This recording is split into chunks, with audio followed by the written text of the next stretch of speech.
ദൈവ തിരുനാമം മഹത്വപ്പെടുമാറാവട്ടെ. വലിയ നോമ്പിൻ്റെ 2025 16 പ്രഭാതത്തിനായിട്ട് ദൈവത്തെ മഹത്വപ്പെടുത്തുന്നു.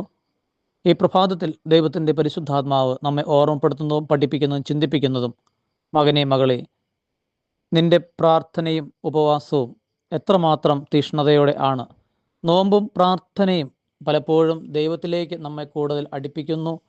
നമ്മളെ പറന്ന് ഉയരുവാൻ തക്ക വിധം ആത്മീയ ചിറകുകളാക്കി നോമ്പ് ഉപവാസവും മാറ്റപ്പെടുന്നുവെന്ന് സഭാപിതാക്കന്മാർ നമ്മെ പഠിപ്പിക്കുന്നുണ്ട്. ദാനിയേലിൻ്റെ ജീവിതത്തിൽ ദിവസം 3 നേരം അദ്ദേഹം ഉപവസിക്കുകയും മുട്ടുകുത്തി പ്രാർത്ഥിക്കുകയും ചെയ്യുമായിരുന്നു. നമ്മുടെ വ്യക്തി ജീവിതത്തിൽ നമുക്ക് എത്ര മുട്ടുകുത്താനും ഉപവസിക്കാനും പ്രാർത്ഥിക്കുവാനും സാധിക്കുന്നുണ്ട്? ദാനിയേൽ വലിയ അഗാധമായ സിംഹങ്ങളുടെ കുഴിയിൽ ചെല്ലുമ്പോഴും സിംഹങ്ങൾ പോലും ദാനിയേലിൻ്റെ മുമ്പാകെ മുട്ടുകുത്തുന്നു. ദാനിയേൽ തൻ്റെ നോമ്പും പ്രാർത്ഥനയും വഴിയും സിംഹങ്ങളുടെ വായ് അടച്ചു കളഞ്ഞു.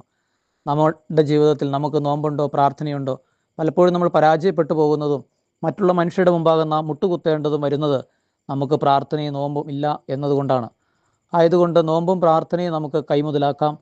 നമുക്ക് മറ്റുള്ളവരുടെ മുമ്പിൽ പരാജയപ്പെടാതെ, നിന്ദിക്കപ്പെടാതെ, അവഗണിക്കപ്പെടാതെ ഇരിക്കുവാൻ നോമ്പും പ്രാർത്ഥനയും ഉണ്ടെങ്കിൽ ഇതാ ദാനിയേൽ ജയിച്ചതുപോലെ ഏത് സിംഹങ്ങളുടെയും മുമ്പാകെ നമുക്ക് തല ഉയർത്തി ദൈവത്തെ സ്തുതിക്കുവാനായിട്ട്, മഹത്വപ്പെടുത്തുവാനായിട്ട് ഇടയാകും. അതുകൊണ്ട് നിങ്ങൾക്കെല്ലാവർക്കും നല്ലൊരു സുപ്രഭാതം നേർന്നുകൊണ്ടും നിങ്ങൾക്കെല്ലാവർക്കും ഈ നോമ്പ് കൂടുതൽ കരുത്തോടെ അത് ആർജിച്ച് എടുക്കുവാൻ തക്കവിധം പരിശുദ്ധാത്മാവ് സഹായകമാകട്ടെ എന്ന് പ്രാർത്ഥിച്ചാശംസിച്ചുകൊണ്ട് പ്രാർത്ഥനാപൂർവ്വം പുത്തൂർക്കുടലിൽ ജയ്മോൻ അച്ഛൻ.